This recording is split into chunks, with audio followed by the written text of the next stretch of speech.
നമസ്കാരം. ഇൻഫോടെക്കിലേക്ക് സ്വാഗതം. കൊടുവള്ളി എംഎൽഎയും IUML നേതാവുമായ ഡോക്ടർ MK മുനീർ ഹൃദയാഘാതത്തെ തുടർന്ന് കോഴിക്കോട് സ്വകാര്യ ആശുപത്രിയിലെ ക്രിട്ടിക്കൽ കെയർ യൂണിറ്റിൽ തന്നെ തുടരുകയാണ്. രക്തത്തിലെ പൊട്ടാസ്യം നില വളരെ താഴ്ന്നത് അഥവാ ഹൈപ്പോകാലിമിയ ഹൃദയാഘാതത്തിന് കാരണമായതായി ആശുപത്രി വൃത്തങ്ങൾ അറിയിച്ചു. ഡോക്ടർമാരുടെ പ്രത്യേക സംഘം നിരന്തര മേൽനോട്ടത്തിലാണ് അദ്ദേഹം ഇപ്പോൾ. ആദ്യഘട്ടത്തിലെ അവസ്ഥ അതീവ ഗുരുതരമായിരുന്നുവെങ്കിലും ചികിത്സയ്ക്ക് പ്രതികരിക്കുന്നതായി മെഡിക്കൽ ബുള്ളറ്റിൻ വ്യക്തമാക്കി.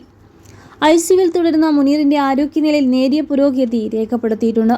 പാർട്ടി നേതാക്കളും അനുയായികളും ആശുപത്രിയിലെത്തി ആരോഗ്യ വിവരങ്ങൾ തേടിക്കൊണ്ടിരിക്കുകയാണ്. കുടുംബാംഗങ്ങൾ അദ്ദേഹം സ്ഥിരത കൈവരിക്കുമെന്ന പ്രതീക്ഷയും പ്രകടിപ്പിച്ചു. കൂടുതൽ മെഡിക്കൽ ടീം മേൽനോട്ടത്തിലാണ്. ഇൻസെന്റീവ് കെയർ യൂണിറ്റിലും ചികിത്സ തേടുന്നു. സംസ്ഥാനത്തെ വിവിധ ഭാഗങ്ങളിൽ നിന്നുള്ള പ്രവർത്തകരും ആരാധകരും സോഷ്യൽ മീഡിയയിലൂടെ മുനീറിന്റെ ആരോഗ്യത്തിനു വേണ്ടി പ്രാർത്ഥനകൾ തുടരുന്നു.